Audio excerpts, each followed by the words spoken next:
1, 2, 3, 4, 5, 6, 7, 8, And then when you're 9 or announcing 10. the race, are you louder? Or I will be much louder. Could even scream. All right. We are live. Okay. We All right. are live here with Travis Stone, track announcer at Churchill Downs.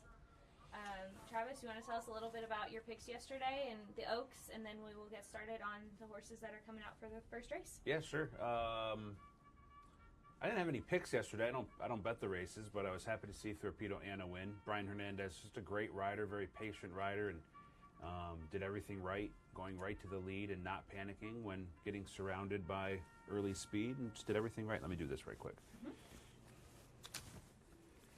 On the track for the first race today, Luis Saez riding number 5, Lou's Legacy. Double exacta, trifecta, superfecta, pick 3, pick 5, and high 5 wagering, 9 minutes to post. All right, sorry. He did one for the home team, if you will, right? It was cool. And then maybe tell us a little bit about what you're doing now with the jockey silks. Yeah, so when I call the race, my objective is to not have to look down at my program and be able to just watch what happens through the binoculars. So this is a cheat sheet, and the silks that I color correspond to the silks the jockey is wearing, and we will attempt to memorize them while talking to you. But it's the first race of the day, so it's a little bit easier. The brain's clear. By the end of the day, it gets more difficult. But just use whatever techniques to connect the colors of the silks to the names. So like Evan on Earth is a horse with all green silks. And I might picture a view of Earth in, trees, just a bunch of trees on Earth type thing. So that's Evan on Earth. Yeah. Heaven on Earth, Pure Force, Top Gun Rocket. This number 3 horse, Top Gun Rocket, this owner uses rockets in all his names, so it's a little bit easier to memorize that. Top Gun Rocket, Pure Force, Heaven on Earth, Man Freddy, Lou's Legacy, Culprit. House United, Lou's Legacy, Culprit, Man Freddy, Pure Force. Heaven on Earth. Title contender. So yeah. And we'll let them warm up a little bit and then come back around for a second or third passing and call the race.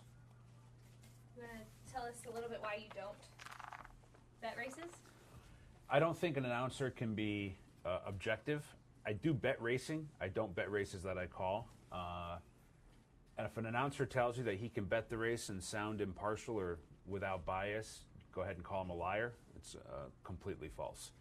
If you have money on the race, you're definitely going to be influenced. And when I was an early announcer in my career, I did bet a race, a horse off a troubled trip. And my buddy called me up after the race. He goes, "Did you bet that horse?" And I said, "Yeah, why?" He goes, "I could tell." And that was it for me. So that was the last time I ever did it.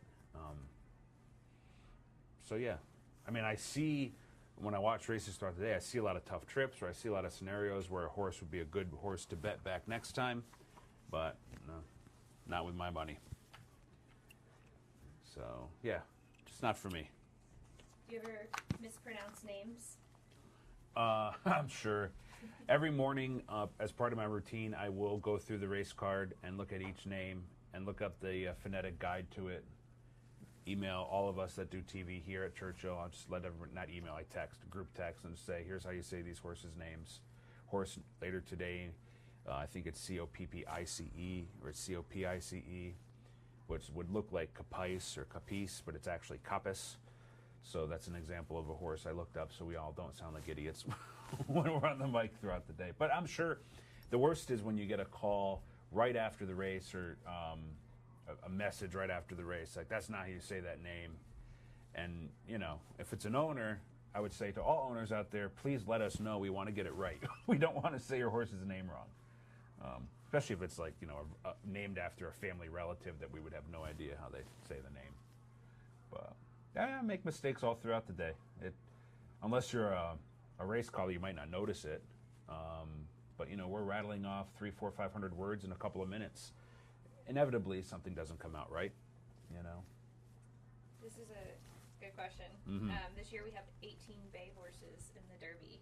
Is that a little bit more challenging?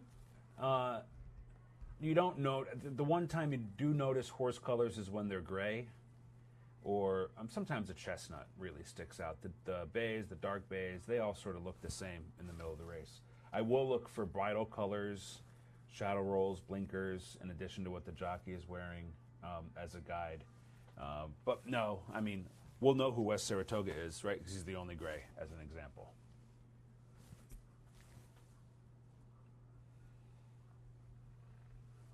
Crowd's filling in. All right, let me take a look at these one more time. Top Gun, Rocket, Manfredi, House United, Culprit, Evan, On Earth, Pure Force, Title Contender, Lose Legacy. See, first race of the day, it's not nearly as hard. Mind is fresh.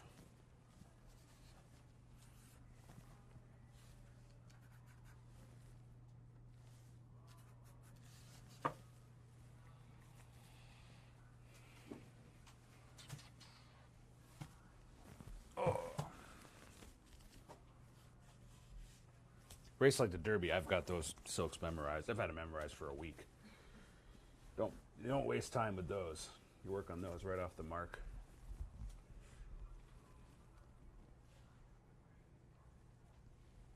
Overcast days like this are better too, because the sun doesn't wash out the colors much.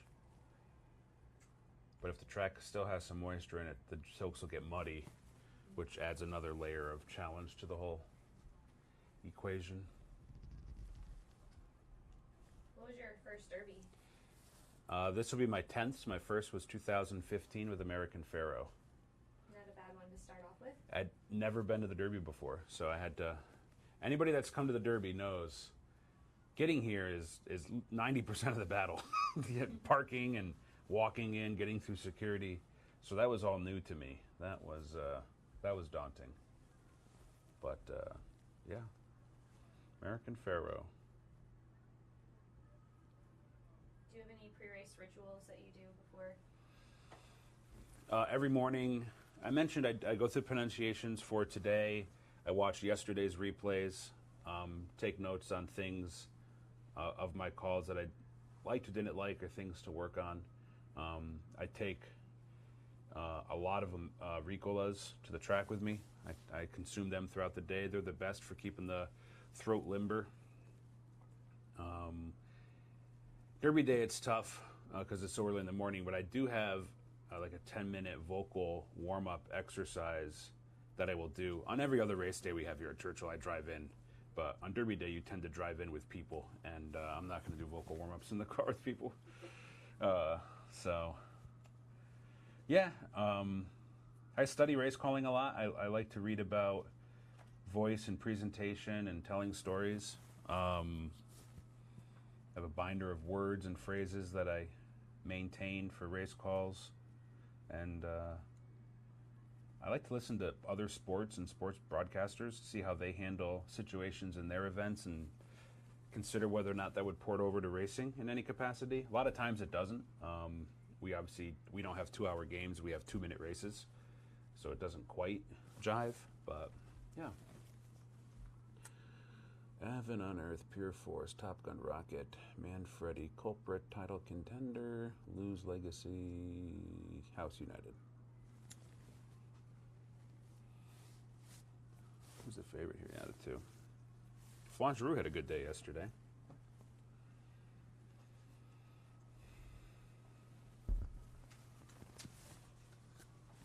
Buzz time in a minute. Drink a lot of water, too. Is it harder to call the Derby because the crowd is so loud? Or? It's harder to call the Derby because there's 20 horses, and it's the biggest race in the world. You don't hear the crowd. I've got a headset, and my voice feeds back into my ears, so I don't really hear them. It's harder to call the Derby because it's unlike any other race. And, yeah, you just have to have a plan and stick to it and try and stay calm. This race has 8 horses, so we'll get through the 8 horses, and it'll feel like any other race. The Derby has 20, So it's almost 3 times as much, and it just is a totally different feeling from top to bottom as a race caller.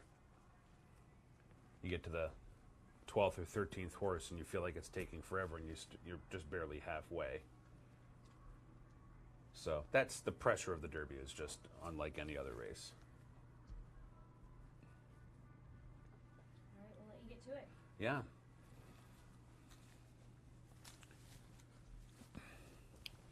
And the horses have reached the starting gate. It's post time. So we have a wall inside the chute, so I can't see these horses load. So I'll watch them load on the TV.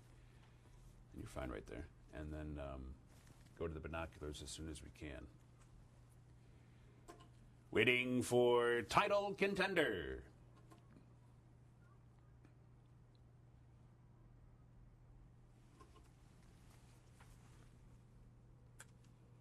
They're in the gate, and they're off.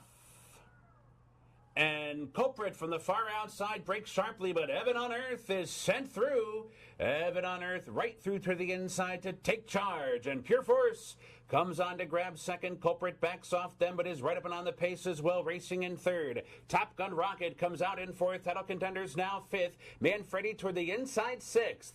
2 lengths back to Lose Legacy seventh. The early trailer is House United. So down the backstretch run, Heaven on Earth clicks off a quarter in 22 and 1, pressed along by Pure Force. These two head and head for the lead. There's just outside of 3 furlongs to go. Culprit's asked to pick it up from third, trying to keep up there. Top Gun Rocket comes on through between. Manfredi's down toward the inside. Title Contenders under pressure. Lose Legacy's launching a rally from the back, angles to the far outside. Quarter mile to go. Heaven on Earth off the turn. Pure Force right alongside. Top Gun Rocket's begging for racing room. Culprit keeping him pinned in behind. Lose Legacy coming down the center. 1 furlong to go. Pure Force roused to the lead. Kicks away by 2. Top Gun Rocket. Culprit shoulder to shoulder. Second and third. Pure Force wanders to the rail. Clear by 2.5. And Pure Force won it. Pure Force, the winner in the end. Top Gun Rocket settles for second. Culprit was third. Tight fourth. House United or Lose Legacy. There we go. Good start for Flo. Brad Cox. He's got a horse in the Derby. He does. He does. Catching Freedom. Who, Catching Freedom probably be my third pick. I think he's pretty good. And he's got Just a Touch, obviously, who would be my top pick. But Catching Freedom was going to be my pick about 2 weeks ago. I just don't like horses coming from way far behind in a race like the Derby. It's hard to navigate 20 horses. So, yeah. Okay, so did we just hear your Derby pick? My Derby pick is Just a Touch. The Bluegrass was a very fast pace. He was right on top of it. He's lightly raced. He's getting better. Florent Giroux said that he had to get position in that Bluegrass, and he became a victim of the quickening pace in the middle stages. He's got a horse that he believes can sort of pull back off or rate or whatever, and I think that'll be key. And he's got some upside. They've loved that horse since they had him. They first saw him. So he'd be my top pick. I'm not against Fierceness. I think Fierceness is the horse to beat. Catching Frida would be in that mix underneath them. And my big long shot would be Society Man.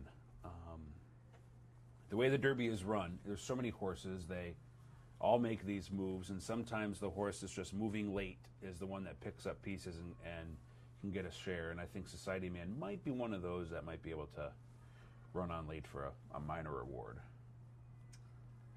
We got one last question. How do race callers keep track of 20 horses, especially the closers that come from the back?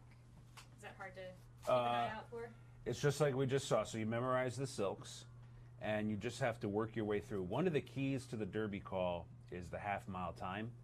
The faster the race, the more likely the closers are going to make up ground. And so you just have to have in the back of your mind when you get that half-mile time, anything that's in 44 or 45 likely means a closer is going to come on. A 46 is a little bit in the middle, and high 46 is 47, 48. That's a slow pace. That'll be tough for closers. And yeah, you you know, sometimes they sneak up the inside. Rich Strike sort of surprised everybody. You got to be ready for that. And sometimes they come down the outside, and have to trust your preparation with memorizing the silks and being ready for it. So, yeah. It's not fun, but it is fun. Great.